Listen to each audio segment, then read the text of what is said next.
If you do any prospecting with LinkedIn, you have got to go get set up with Surf. That's SURFE. It's a tool you can use to add new contacts to your CRM system directly from LinkedIn in seconds. I'm using it every single day. I add contacts, follow my deals, keep track of notes, and it ends up saving me a bunch of time on prospecting and outreach, which means I can spend more time moving my deals along. The data is always 100% accurate since I don't have to copy and paste all the fields over from each and every contact that I want to put in my CRM. Instead, Surf does that all automatically with just one click in about 60 seconds. The team over at Surf has put together a very special offer for fans of sales players. There's a link down in the show notes, and you can use the promo code JWSurf5. Don't forget the E at the end of Surf. That's JWSurf5 for 5% off your first year. Don't spend another minute doing things manually. Go get set up with Surf. This episode is sponsored by Apollo, a tool that's helping me to open doors and close deals faster. Wanted to share it with you. Apollo is a complete end-to-end sales platform, letting you email, dial, connect on social, build plays, and schedule meetings. With conversational intelligence transcribing my calls lately and reminding me to act on my next steps to drive deals across the finish line, it's been a lifesaver. It's no wonder Apollo is the most loved sales tool on the planet. Thousands of users rank Apollo as a top tool on G2. Start today completely free and see how Jesse and I use Apollo. Sign up in the show notes below or at thesalesplayers.com/Apollo. That's thesalesplayers.com/APOLLO to start your free trial.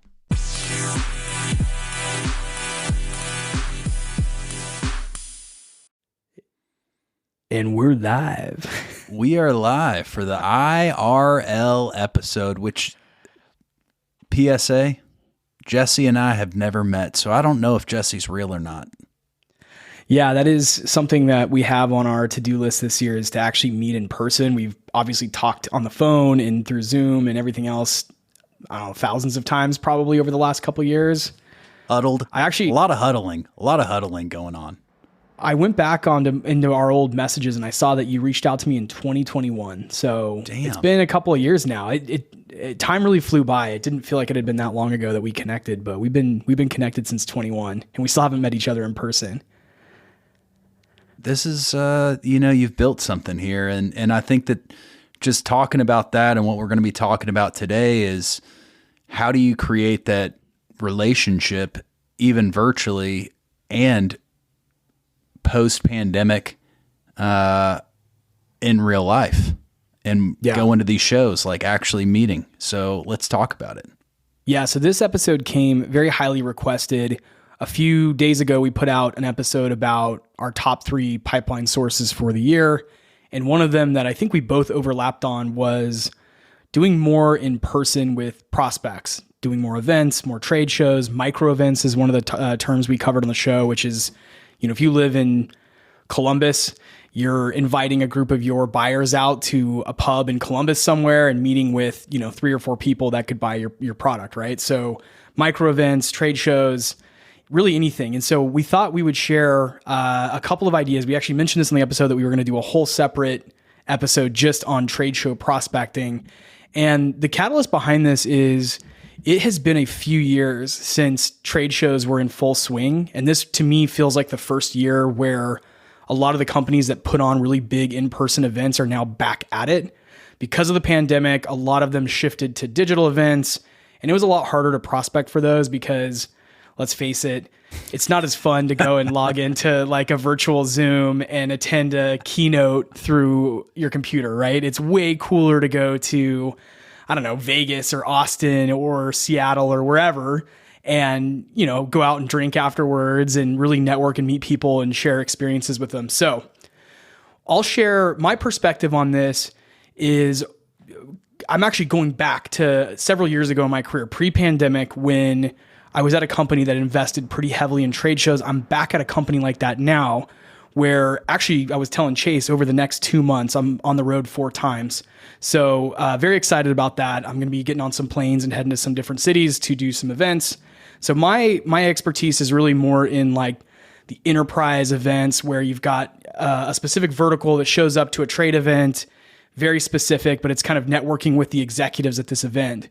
And then Chase, he's more on the, like, you have a bunch of local meetups under your belt, and you've also networked a lot with the local tech community where you're at. So I think both are valuable. One for, not only career, but for any consulting or those kind of things, just networking. And then the other one very specifically for if you're in a role right now, like an SDR role or an AE role, and you're trying to work an event or a trade show, we're going to talk about the best ways to do that. What did I miss? Where's the plane ticket? Let's get into a bourbon tasting. That's one of the things that I really would love to do here is get a group of people and do a bourbon tasting, over tech bourbon tasting. The sales players derby in Kentucky. Man, that's going to be yeah. So let's dive into it. I want to actually start with you, Chase. Tell us a bit about some of the events you went to last year. I know there were several times over the course of the year where I saw on LinkedIn or social that you were up on stage. You introduced me to several people last year that you met at various SaaS events and tech events in your community. Talk to us about your process for finding those, meeting people at those, following up afterwards, and anything else you can share about how to make the most of an event like that. Yeah, great question. And one of the things when I first contacted you back, I guess in 2021, is I reached out to in Louisville, where I was living in Kentucky, and I live in Kentucky, and I would consider where we are a flyover country, and that's what they call us. Is like basically we're not on the coast. Is there tech? And what I did is I first made a call to a person that I'd met a long time ago when I had my valet company. I would do a lot of networking events with it's called the GLI, Greater Louisville Chamber of Commerce. And what this did is I met this guy, Jordan. His name's Jordan Clements. He's awesome. He's like a super connector. Yeah. He does all these in-person events, and it's this guy's job for the city of Louisville to connect people.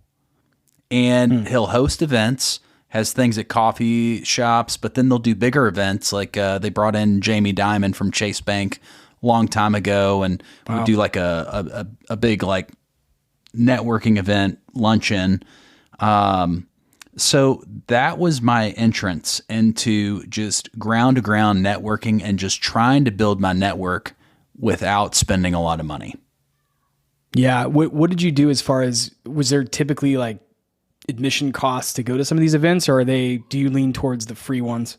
So both. There were actually groups, like I looked at, there was a co-working facility called Story Louisville that would host events.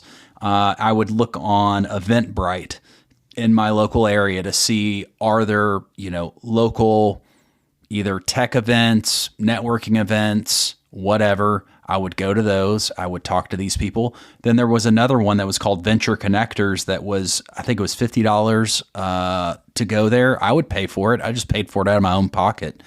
Yeah, 50's not bad for an admission. But the biggest thing is like you can go to these events and you can get nothing from them. Right. Or you can go to these events and you can get something from them. Now, are you exchanging business cards with people?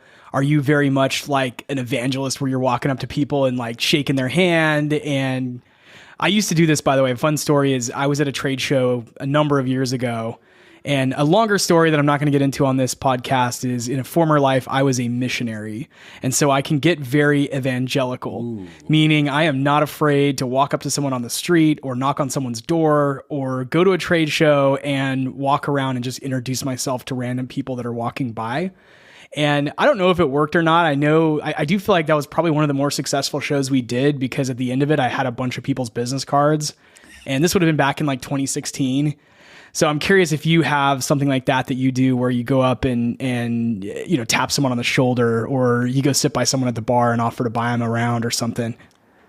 Yeah, I would say I don't go to these events to try to get a quantity, like just a ton. If there's 1,000 people, if there's 100 people in a room, I'm not trying to meet every person. But what I am trying to do is I'm trying to make one-to-one connections. So I have no problem walking up to a person and striking up a conversation. And what I like about these like cocktail events, or if there's a luncheon or something, or there's a bar event, get a drink, stay with the person, get personal, ask about them. Why are they there? How can you help them? And then what also I would start to do is I was in these more startup venture backed VC companies, and I would see these founders that were off in the area and not look like they were connected with anybody. And I always look for those type of people, and I just try to welcome them and just say, hey man, how can I help you? Why are you here? And I did this at this startup grind event, and I would just continuously go to these startup grind events. And I basically went there for a full year. And then they finally asked me, hey Chase, would you join our board and you could be a speaker? And so that's where he saw me on the stage. And consistency. And that's another thing with these events. Yeah. Like you can go one time and you're in and out, might know somebody, but I think that if these events are consistent, you got to consistently go and you meet the people who are running these events and become friends with them and start to network with those people and see how you can add value. And that might even be like showing up early and putting chairs up. It might be showing up late and putting chairs away. That's really where the connection for me happens. So for listeners out there who might be new to the idea of getting out, so I'll back up a little bit. A lot of our listeners might have started their sales career during the pandemic. If they started their career in 2020, 2021 and beyond, they may have, at this point have not had a lot of at-bats in terms of in-person events or meetings. Where would you suggest someone get started if they want to find local events, whether that's tech related or sales related or in their industry, right? So if they sell to DevOps or marketing or operations or customer service, where could they potentially find events where they can go network with peers in their industry and also potential prospects? And this is a hack that I found is the University of Louisville, the University of Kentucky have full-on departments for startups and small business and entrepreneurship. So that they are hosting events all the time. So the university that you're close to, they're hosting events all the time. And a lot of times they're free. And it's a great place to network. And especially like if you're selling in tech, you can go there. If you're selling into healthcare, you can start to network your way in. And it really can help you to understand your buyer. Another place is like the SBDC, which is the Small Business Small Business Development Center. Every city has that. And so it's a free resource. As a paying citizen of the United States, you can go to this place and they'll provide you free coaching. They'll make recommendations. They have events, stuff like that. So I would just recommend like going to that, your Chamber of Commerce, and your co-working facilities. Like I love the idea. I can't remember the guy that was on your show at the end of the year who's going to be doing this co-working space. Yeah, Vince. Vince is out in North Carolina, Raleigh, and he's doing Sales HQ out there. So for listeners who want to get in person with other like-minded sellers, go check out what he's doing. I think it's like saleshq.com. You can go back and listen to that episode. His name is Vince Beese. And just like things like that, there's people that are hosting events. If you were a founder and you're looking to get more in touch with your community or buyer, I really recommend like nonprofit fundraisers and figuring out like where are your buyers at these fundraisers and paying the high ticket, which it could be $150 ticket, or it could be, it could be going to a Derby gala dinner. It could be $5,000 for a table, but it can sometimes get you to have that one-to-one conversation with that person that you're looking to talk to. Yeah. No, this is great stuff. I actually had no idea about that SBDC. Yeah. And we'll put that in the show notes. It's called the SBDC. Very great resource. I hadn't thought about the fundraiser type events. I have not actually leveraged that at all or attended those as much as I'd like to. So that may be one that I try to put in practice this year in 24. Another one, I know people are going to probably shake their heads at it, but it's political fundraisers as well. This is where some of the biggest deals in the business go down. Yeah. I have seen some crazy, as a valet, this is the things that I used to see in the valet world. I would see the biggest deals of the state go down at these parties. That's interesting. And I don't disagree with that. So yeah, I guess, whatever side of the aisle you're on, look into meetups. What do they do when a politician goes around and like speaks in people's like living rooms and stuff? Well, it's like a dinner, like they have their dinner. Yeah. Open house. Well, they do like dinner. A town hall, or like you can host. You can host a politician, and just to let you know this, I didn't know this. I didn't grow up in this world, but a lot of the people that are going to these events are going both to the Republican and Democrat side. So you don't have to just pick one side. You can play both sides. So interesting. You can very, if you're selling to both sides, go to both events if you have the dollars. Yeah. I'm apolitical when it comes to sales. I'm like, just let me sell you something and let me add value to you. And if you're a paying customer, then you're a paying customer, and I'm not going to ask questions, as long as it's nothing, under the table illegal. Right. Yeah. Right. I'm the same way, stance. Jesse. That's my stance. Apolitical. As long as it's green, it doesn't matter. And it's interesting. I think that marketing, this is going to be a whole other episode of just talking about marketing and how marketing is saying like, oh, this is a marketing qualified lead versus a sales qualified lead. Sure. It's like, who cares? Money's green. If they're paying money, they're a customer. Yeah. Yeah. Well, let me share a few. First of all, I really, just to riff off of what you're saying about some of the local meetups, and I want to shout out some places in Austin because I spent a number of years of my early career in Austin. I wish I'd spent more time in some other cities, but unfortunately, for anyone who's out there listening in another city that's not, Louisville or Austin or I guess Phoenix, then you'll have to go and research what the local hubs are for your industry and for your specific vertical, right? So when I was in Austin, Capital Factory was a really cool, I don't know if you've heard of Capital Factory, but yeah, they are like the hub of anything tech in Austin, and that was for me a really good starting point right when I moved there. They do free open house type stuff. They've had okay, all right. Gordon Daughtery, he's one of the guys, yeah, from Capital Factory. So they host some cool people. Like they hosted Bob Metcalf because he lives in Austin. Bob Metcalf invented the Ethernet. Random, but he'll come out. They've had I think Steve Wozniak, co-founder of Apple, and I think it's every Thursday night they used to do it where you come, you get some beer, you network with people. What's cool about it for the business folks is there's a lot of technical people that you can network with, and that's a good skill to develop in sales, is especially tech sales. Is if you want to sell to technical people, then it's good to have a couple of technical friends that you can call on for advice.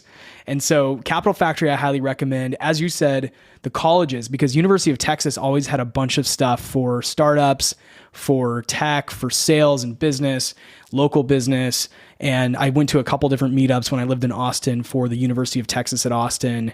I haven't done as much of that here in Arizona, but I know there's similar programs at the colleges here. And then there was some different like trade groups and things like that. One of the things that I did early on when I started to establish what category of SaaS I wanted to sell into, and my focus for the last several years has been CX and customer service leaders.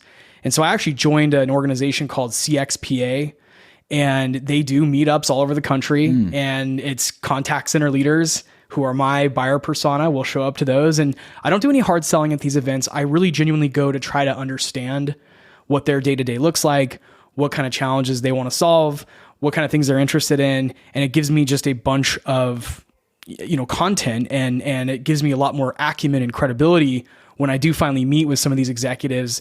I know exactly what's going on. I'm up to speed on the industry. So I would recommend, if you're selling to a specific type of buyer, go figure out what trade organizations they're part of that are local and that meet up in person. And again, don't necessarily hard prospect into these, but they're a great chance to go and learn and sort of more slowly build relationships with some people that might be buyers or prospects for you. So, and then a while back when I was at a startup, we were in a really good habit in Austin of going to like these, like, I don't want to call it like a homebrew, is more like a hackers meetup.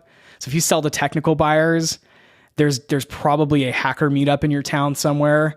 You should figure out what that is. And again, you don't want to go in guns blazing and like try to sell to everybody in that room, but you want to go and understand what lights the room up, like what topics are making people super interested, and then do some slow networking and build some very long-term relationships that will then hopefully help you sell better in your day job. And Jesse, I mean, how much off the top of your head was it to join that trade association? Was it high? Was it low? It was free. Oh, it was totally, yeah, it's completely free. It's free event, free organization. Wow. I think there's tiers within it. So levels within it, like you could be an executive member, like a gold member or whatever, and that probably has like an annual due. I don't pay that. If I ever did have to, I'd probably ask my employer to pay it or help me cover it, just because it's a pipeline generation thing. Mm-hmm.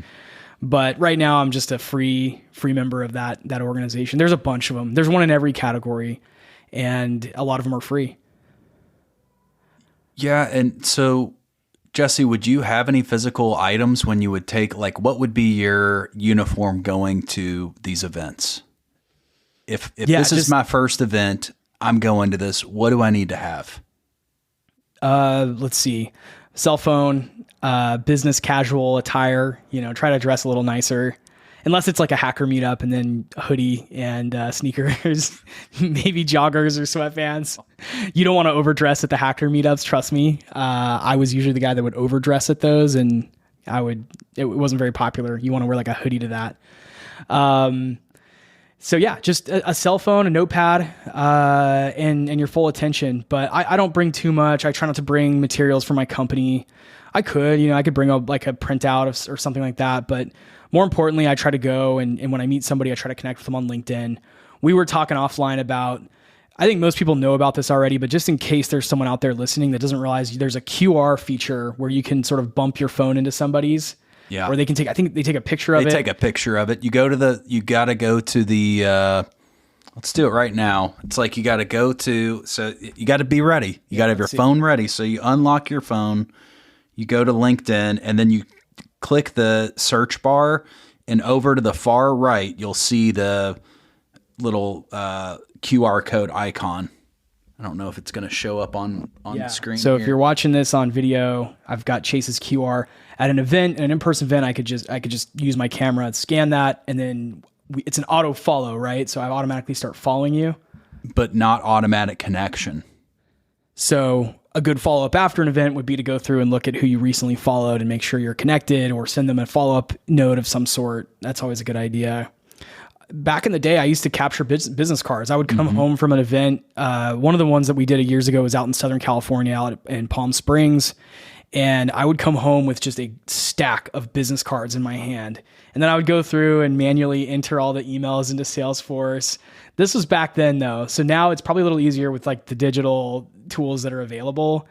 But also if someone's got a business card, take their business card. Yep. And maybe bring a few of your own too. I know it's old school, but it doesn't hurt. Not everybody has the mobile LinkedIn app downloaded on their phone, especially if you're selling into a more traditional category. Like if you're not selling to other salespeople or marketers or people that are savvy on LinkedIn, then you probably want to have a more traditional way to stay in touch with somebody.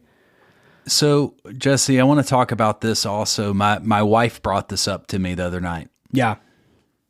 So my mom came over to have lunch with us, and she was like, what are you doing for your new job?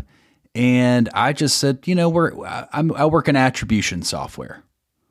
And Jamie's like, she doesn't know what attribution software is.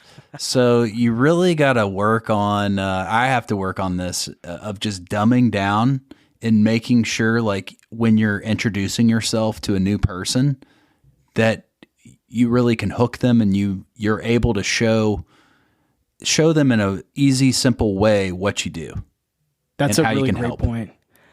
Yeah, that's a great point. One of the things I used to do before going to an event was craft a very short story.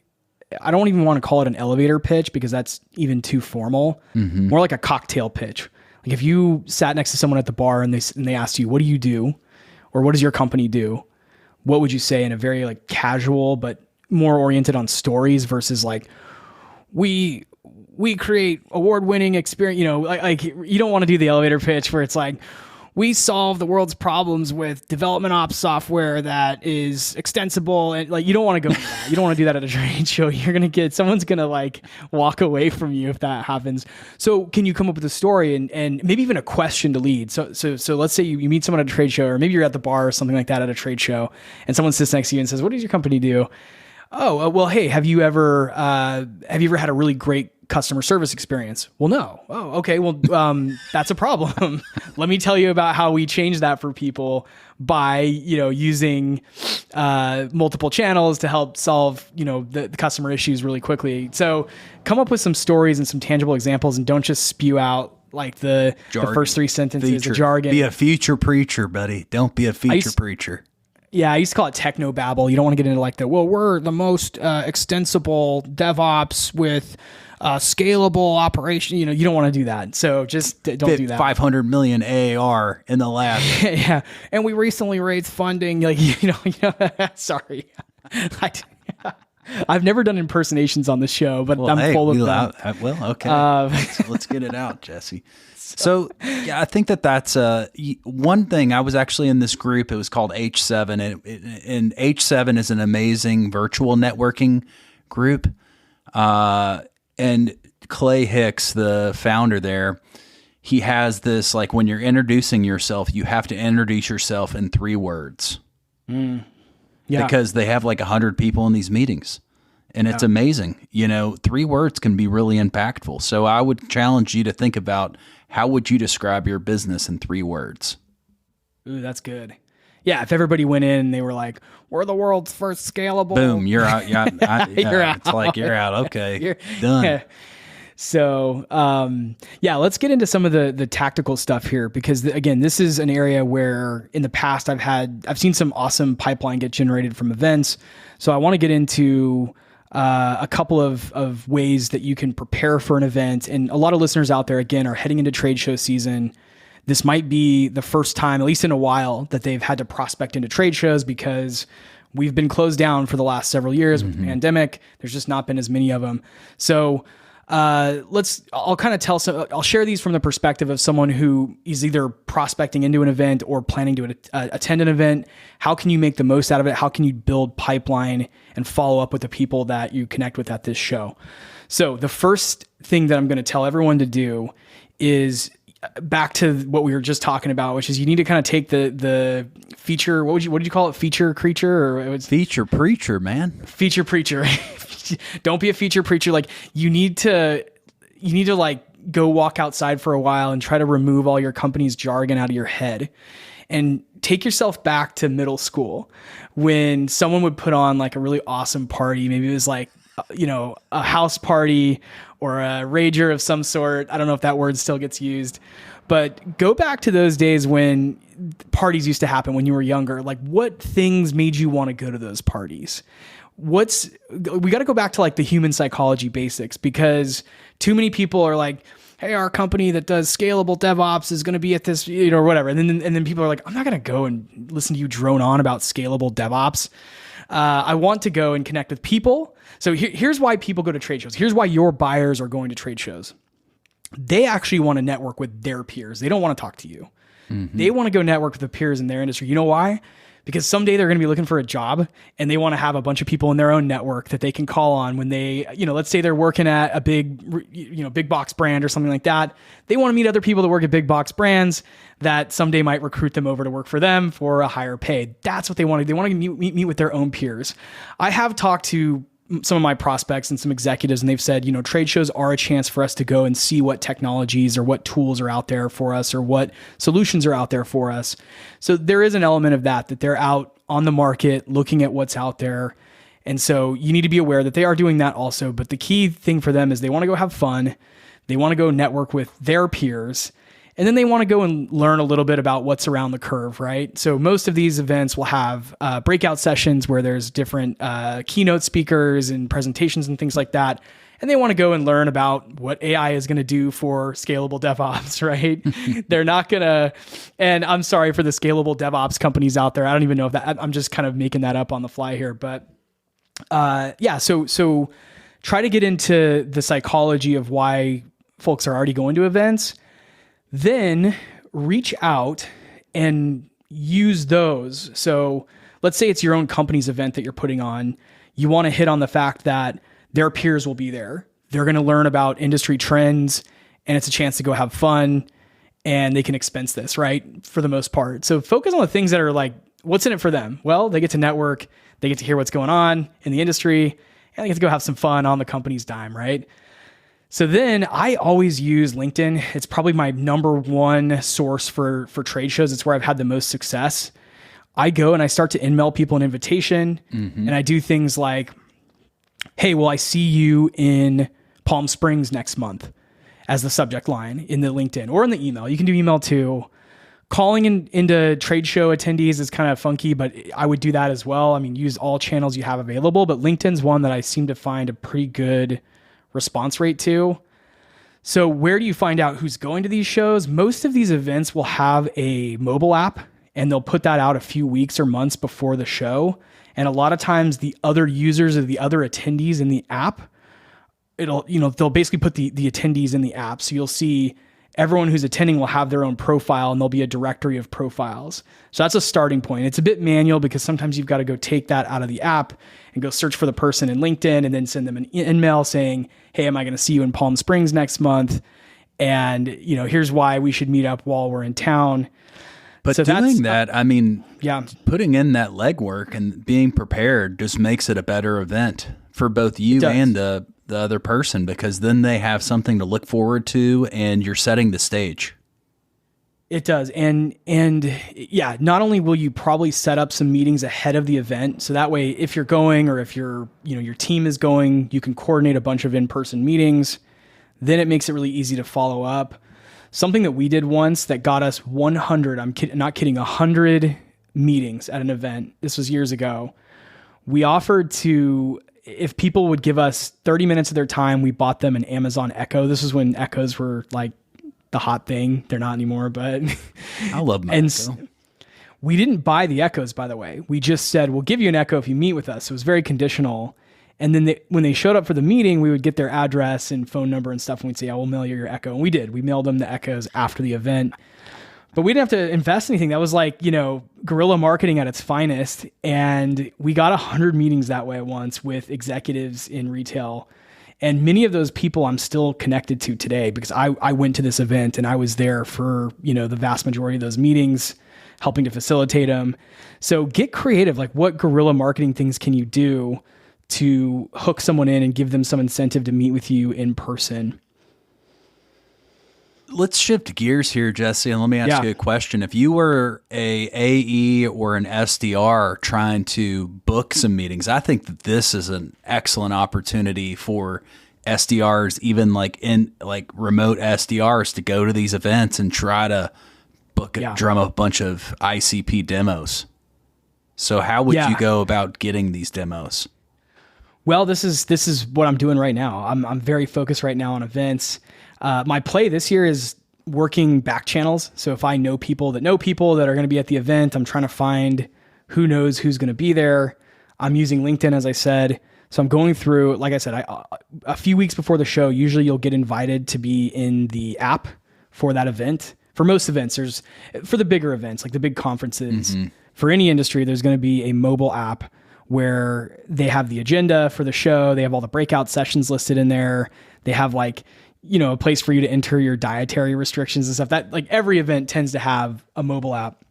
And so what I'll do is I'll go in and I'll find the people that are going, that are in my account list. I'll go connect with them on LinkedIn or follow them on LinkedIn, shoot them an email and say, am I going to see you in Vegas next week?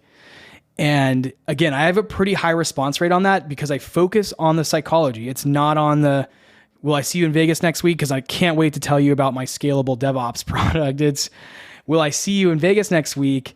I know you're going to be really busy networking with your peers, but I thought this might be a great opportunity for us to meet. And then if you can give them something, give them some value. And again, in the past, I've been on teams that have gone as far as, Let's give them an actual product, an Amazon Echo at the time. Or I know teams that have given away iPads and things like that.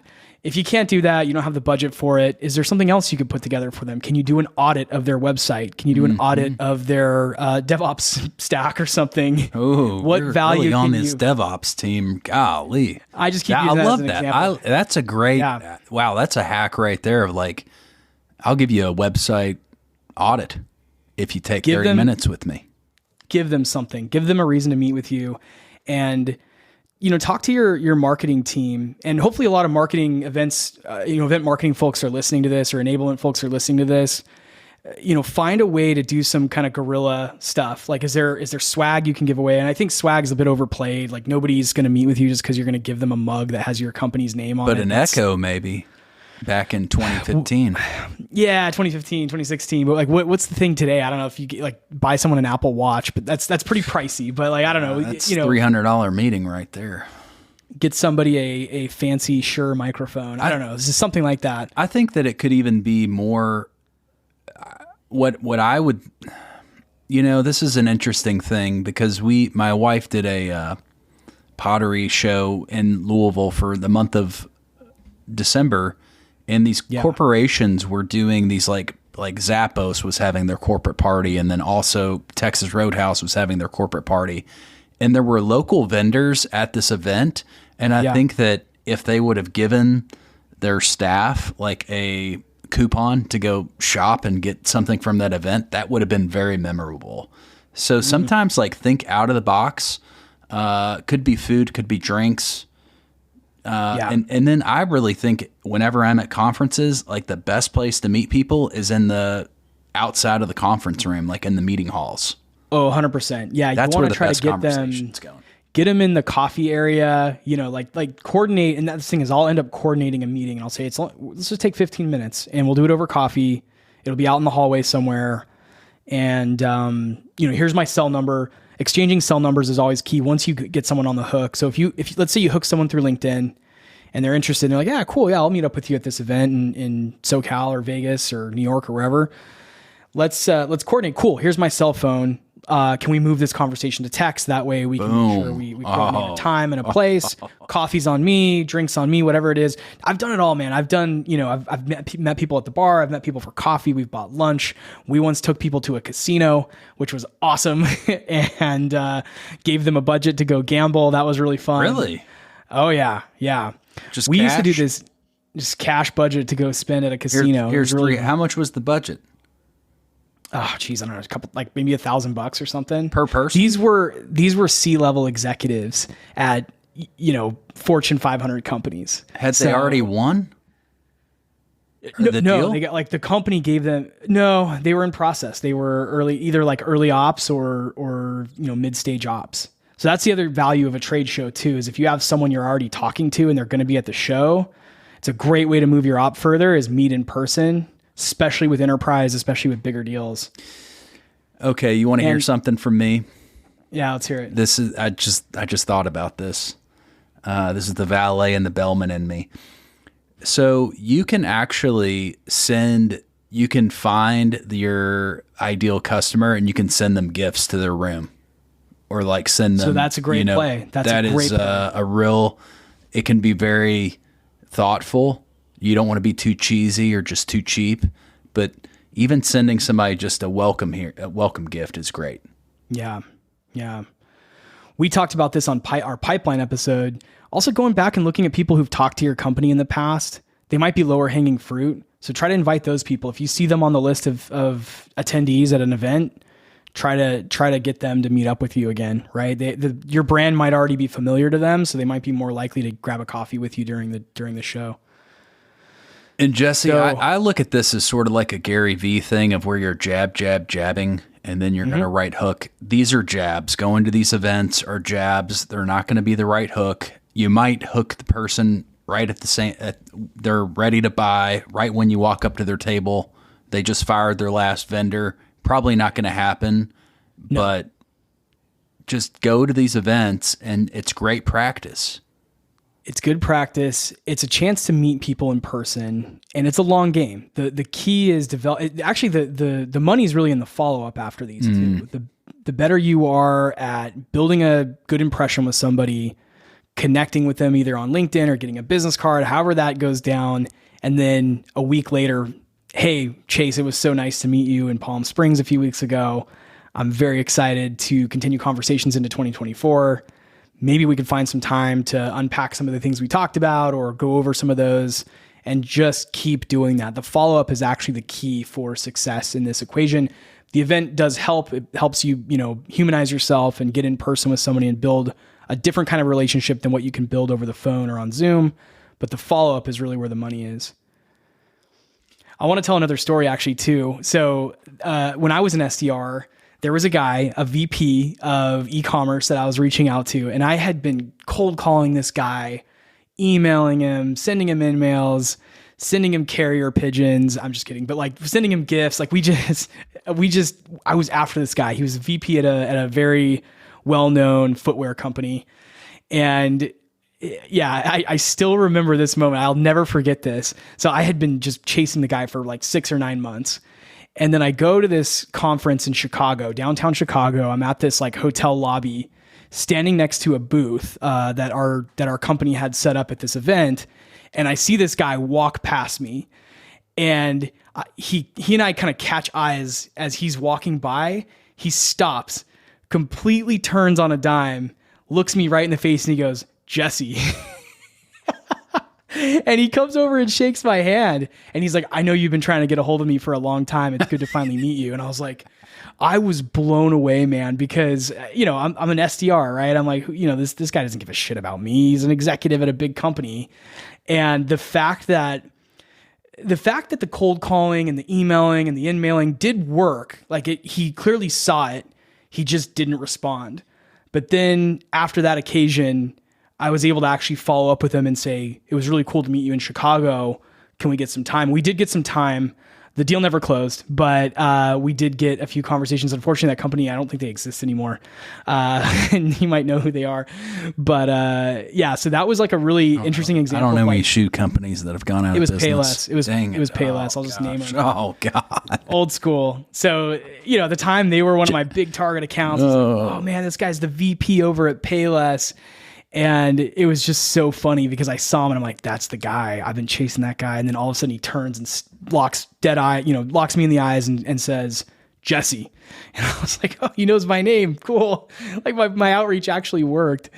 And he just, didn't get back to me. And it took meeting in person for him to finally have enough rapport to take another meeting with us. So these are super powerful ways to build pipeline, to advance pipeline into later stages, to close deals, and really build very long-term relationships. There's still, like I said, still people from some of these events that I attended, even as an SDR, that I keep in touch with, because once you meet someone in person, that's your Rolodex. That's real people that you have a real impact on, and they, you build a real trust with these people. So this is great stuff. What else you got? So one thing that I've actually learned in my history is having great gifts that are extremely unique. And being from Louisville, I think one of the best gifts you can give, like a speaker, or if you really want to wow somebody, is a Louisville Slugger baseball bat personalized with their name. How much does that cost? I think $120 shipped to their door. That's not too bad. Yeah, you include that in your CAC, your customer acquisition cost. It's not too bad, $120. Or a bottle of bourbon. I mean, you could do a lot of people. Bourbon is really becoming popular, and people are loving bourbon. Yeah. Gifting is huge. I think there's probably some listeners out there that are going to say, "Oh, it must be nice to work for a company that spends this kind of money on events and gifts and swag and all that. What do I do if I'm at a Series A startup or a seed series startup and we don't have that kind of budget and I still need to go and build pipeline from a show?" I'll go back to just what I said a minute ago. You got to do some guerrilla marketing. Really think about what the motivation is for your buyer to be there, and can you create some piece of value for them that's free? Exactly. And that might be like, it might be a PDF document that's an audit of their website, or an audit of their ops stack, or I don't know, an audit of their marketing funnels or something like that. There's probably something that you and your team could put together for people a printout of some sort that's free, or, next to free, right? I guess printing does technically cost like a couple cents or whatever, a buck. But you could probably put together some free value that you can give them that gives them an incentive to meet with you at these shows. One other thing I'm going to say is have some cash on hand just in case. You never know what's going to happen. So always have some cash in hand. Wait, why is that? I don't usually have cash ever. Well, if you need to sneak into, if you need to go past certain gatekeepers, a 20, 100 will get you past the gatekeepers a lot of times. If you need to get in somewhere, just hand the valet $100 and they'll just get you in there. I guess I was gonna say, yeah, for tipping valets and stuff. But doormans, whatever. If there's like you're in Vegas and you're trying to get into a place, $100 might get you into where you need to get into. Dude, a few years ago, I was at a company startup company in Austin, and we did our own user conference. So it was a huge event, and obviously it was a huge chance for the sellers because they did it locally. People would come in from all over the country to Austin and meet up, and it was this big kind of IT conference. And so the company would monetize the event by obviously having people pay to come, but they also would sell sponsorships to partner companies.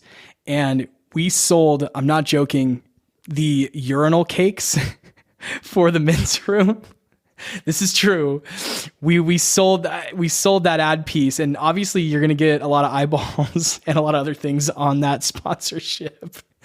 But anything's possible. Get eyeballs on your stuff if that means leasing out your urinal cakes at the event to your vendor. I know it's really gross. Who bought that? I am not naming names on this one. I don't think they got a sale from that? Their DevOps team got a sale? There was probably 1,000 people, and I'm going to be honest that this conference probably leaned a little more male because of the category that it was in, which was IT, DevOps, or sorry, IT, not DevOps. I'm not going to belabor the DevOps. It was like sysadmin. It was like a sysadmin conference. And the main persona was like, systems administrators, which, there's probably some great female ones out there, but the vast majority are males. And so an event like that, where it's a very high male ratio of attendees, having an ad on the urinal cakes is probably a pretty smart move. You're going to get a lot of impressions. Good impressions. Yeah. All right. Well, Jesse, anything else? Guerrilla marketing. I like guerrilla marketing. So yeah, I would say that we probably missed some things. So if we did, let us know. But really, I would just challenge anybody that's new in your career. And also something I was thinking of is this doesn't just have to be for sales. This could be for recruiting. So this could be looking for your next role and just networking up. There's no downside to going to one of these and networking with people, because you might find your next job. You might find your next massive deal. You're definitely going to at least generate some pipeline from it, and you're going to build long-term connections. I think in closing, I just want to make sure that we share some actionable stuff very quickly. Just summarize the actionable stuff. Like, you've got to go dig and find who's going to these shows. You have to let go of your standard sales pitch and try to use your understanding of human psychology and focus on the things that are in it for this attendee. Why are they going to the show in the first place? And how can you improve the experience for them and add some value along the way? Like, what's in it for them? Mm-hmm. You can't forget that. And then just be persistent, and the key being follow up after the event. There's no point in going to an event and meeting a bunch of your target buyers or networking with your peers if you're not going to follow up and stay connected with them for the long haul. Use the fact that you've met them in person as a catalyst for building a very long-term, slower relationship. And so I think those are hopefully the biggest takeaways. I know there'll probably be a lot of questions. So you should jump into our Slack channel, and Chase and I will be available to, take your questions either in the public channel or DM us, the questions you might have around specific events you're going to, how to tackle those, how to make sure you're getting tons of meetings at those and generating some pipeline and deals from that investment. Because it's a big investment. These are not, in some cases, inexpensive for your company to pay for sponsorships or booths at some of these things. Great episode. And I would challenge anybody to get in touch with their local Chamber of Commerce. We'll also put some notes in there with the SBDC. And then if you do have social anxiety, which I know sometimes I have social anxiety, something that helped me just to start to speak in front of people was Toastmasters. And that's a great resource as well, which is just in public speaking. Are those free? So the first few meetings are free, but then you got to join the chapter, which I think it's only like $80 for 6 months. That's not too bad. Huge investment. It's a great It's probably the best investment I did. And they have virtual and in person. And last thing there, you may find that some of these events you have to pay for. And in some cases that might be out of your own pocket. Whenever you can, I think approach your employer and ask if joining a trade organization that's going to help you build pipeline is a worthwhile investment. I think you might be surprised at some of your leadership's willingness to pay for that kind of thing. I know in my own case, I went to a show in October that was more focused on sales. It wasn't focused on the buyer personas that I sell to in my day role, but I still paid out of pocket for it. And it was worth it, right? Because it was a chance to actually get up on stage and be part of a panel. And I was able to network with a bunch of people that are, longer term fans of this podcast. So just put yourself out there, hit us up in our Slack channel. Let us know if you have any questions. And thanks for tuning in. Thanks for tuning in.